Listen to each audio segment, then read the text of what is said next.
No coração de Lisboa, sob o sol morno de uma tarde de outono, Maria Oliveira sentou-se à beira da cama do paciente, o ar carregado com o cheiro de remédios e o silêncio opressivo de uma mansão antiga no bairro Alto. O velho homem, António Mendes, olhava para ela com olhos que pareciam carregar o peso de décadas de segredos. Maria, murmurou ele, a voz rouca como o vento que varre as ruas empedradas da cidade, há algo que deves saber antes que eu parta. Não é por bondade, mas porque o silêncio me corroeu a alma.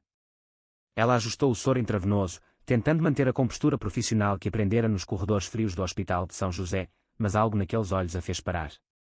António, o magnata das importações de vinho do Douro, viúvo e sem filhos diretos, havia sido seu paciente particular nos últimos meses. Ele era conhecido por sua fortuna acumulada em negócios duvidosos durante a ditadura de Salazar, e por afastar todos que se aproximavam. Mas Maria, uma enfermeira de 30 e poucos anos, órfã de pai e criada por uma mãe que trabalhava como costureira em Alfama, havia penetrado naquela casca dura com paciência e um toque de empatia que ele não esperava. António tossiu, o som ecoando como um presságio, e continuou, tua mãe, Isabel. Ela não te contou tudo sobre o teu avô. Eu sou teu tio-avô, Maria. E a traição na nossa família que te roubaram anos de verdade.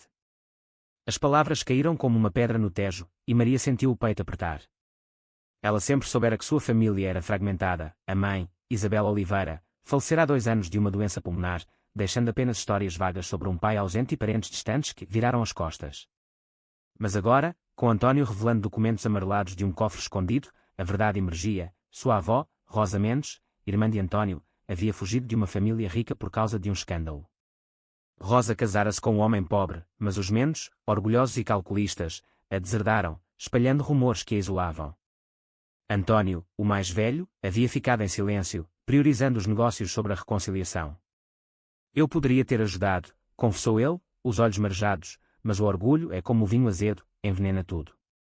E agora, os meus sobrinhos netos, aqueles parasitas, esperam pela minha morte para devorar o que resta. Maria recuou, o coração acelerando. Não era só a revelação da linhagem, era a dor latente de uma vida moldada pela ausência. Sua mãe havia sofrido em silêncio, trabalhando até a exaustão para dar a Maria uma educação em enfermagem na Universidade de Lisboa, nunca mencionando a fortuna da família Mendes. Por que agora? Perguntou ela, a voz tremendo como as cordas de uma guitarra portuguesa em uma casa de fado. António sorriu debilmente, porque vi em ti o que perdi na minha irmã. Tu cuidas de mim sem pedir nada, enquanto eles. Eles só ligam quando cheiram dinheiro. Nos dias seguintes, enquanto o câncer pancreático de António avançava, ele a guiou por um labirinto de memórias. Contou sobre os sobrinhos netos, João Mendes, um advogado corrupto que usava contatos no Tribunal de Contas para sonegar impostos, e Sofia Mendes, uma socialite que vivia de festas em Cascais, casada com um empresário que lavava dinheiro. Eles haviam visitado António esporadicamente, fingindo preocupação, mas sempre pedindo empréstimos que nunca pagavam. Eles me traíram, sussurrou ele uma noite, espalhando boatos de que eu estava louco para me internarem e tomarem o controle das vinhas no Douro. Maria ouvia, o ódio crescendo devagar, como uma neblina que sobe do rio. Sua própria vida havia sido marcada por essa traição indireta, anos de pobreza, a morte prematura da mãe por falta de cuidados médicos adequados, tudo porque a família Mendes escolhera o silêncio e o egoísmo. Quando António morreu, uma semana depois, Maria segurava sua mão no quarto iluminado por lâmpadas antigas. Suas últimas palavras foram, não perdões, Maria. Vinga-nos. Mas lembra-te, a vingança é como o mar, pode-te afogar. O funeral na Basílica da Estrela foi um teatro de hipocrisia, João e Sofia choravam falsamente, já sussurrando sobre a herança. Maria, ainda chocada, foi convidada para a leitura do testamento no escritório de um notário encheado. Lá, cercada por parentes distantes que a olhavam com desdém, o notário, um homem chamado Rui Costa, leu o documento: deixo toda a minha fortuna, incluindo as propriedades no Douro, o palacete em Lisboa e investimentos avaliados em 10 milhões de euros, à minha sobrinha neta, Maria Oliveira, descendente direta de minha irmã Rosa. O silêncio explodiu em fúria. João gritou, isso é loucura.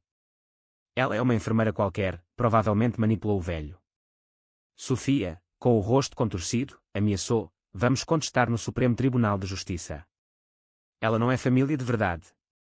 Mas Rui ergueu a mão, revelando anexos, testes de DNA confirmados pelo Instituto de Medicina Legal, e vídeos gravados por António, mostrando as visitas gananciosas de João e Sofia, contrastando com a bondade genuína de Maria. A dor de Maria transmutou-se em raiva fria. Ela não era mais a enfermeira humilde, era a herdeira de um legado envenenado. Nos meses seguintes, instalada no palacete, ela planejou com precisão cirúrgica.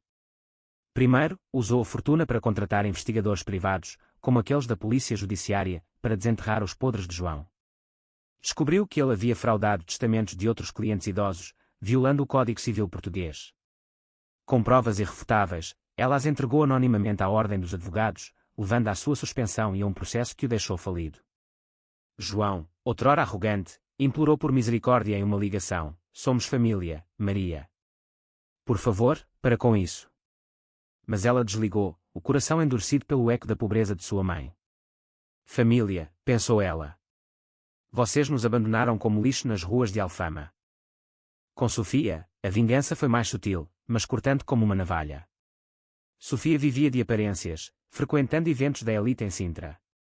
Maria, agora com contatos influentes, espalhou discretamente evidências de que o marido de Sofia lavava dinheiro através de offshores no Panamá, ligadas às vinhas de Antônio.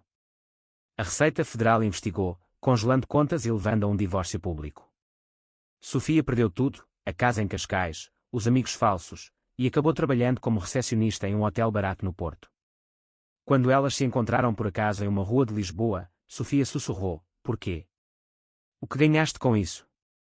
Maria respondeu calmamente: "Justiça. Pelo silêncio que matou minha avó e minha mãe. Pelo orgulho que nos roubou uma vida digna." Mas à noite, sozinha no palacete, o peso caía. Sonhos com a mãe assombravam Isabel, com olhos tristes, dizendo: "A vingança não cura, filha. Só multiplica a dor." Maria sentia o vazio crescer, amigos antigos se afastavam, vendo-a como aquela herdeira vingativa, e o stress a levou a consultas com psicólogos no Centro de Saúde Mental de Lisboa, onde diagnosticaram depressão pós-traumática. Anos depois, com a fortuna transformada em uma fundação para cuidados paliativos em bairros pobres como Moraria, Maria refletia no jardim do palacete, sob o sol poente. Ela havia destruído João e Sofia, ele, agora um homem quebrado vivendo de pensão mínima, ela, isolada e amarga. Mas o preço era alto, a imensa solidão, o arrependimento de ter trocado a empatia pela retaliação.